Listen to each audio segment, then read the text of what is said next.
Inga next. Let's jump right in. So, let's set the stage. Jeffrey Epstein. His name is tied to controversy, high-profile figures, and now, financial secrets that could affect everyone.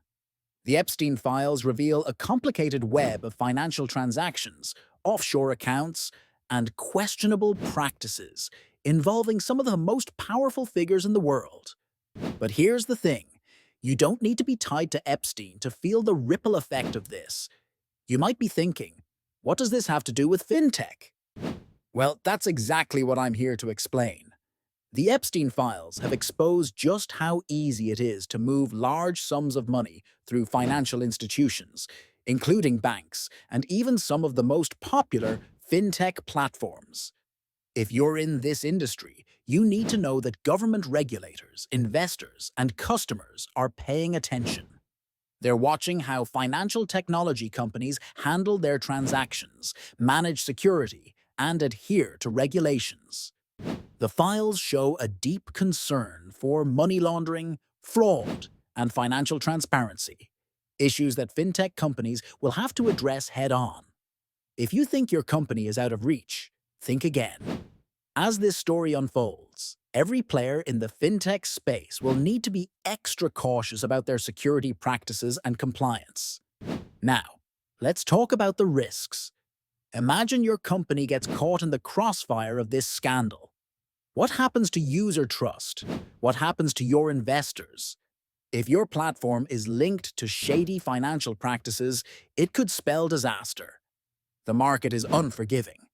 And the last thing you want is to be dragged into a mess like this. But the bigger issue is that fintech companies are about to face a wave of new regulations and heightened scrutiny.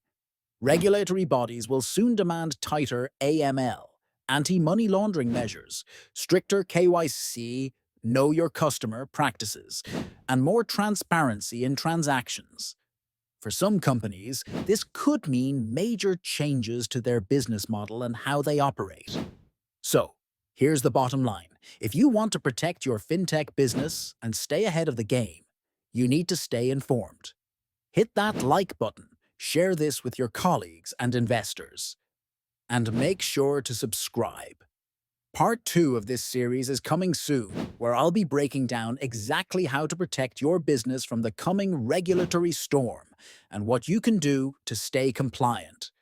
You don't want to miss it, so make sure you're subscribed and ready for the next deep dive. Let's keep moving forward. All right, that's all for now. In Part 2, I'll explain exactly how these Epstein-related changes are going to affect fintech investments, user trust, and, of course, the major regulatory shifts that are coming your way. Don't miss out. Make sure you stay tuned for the next video.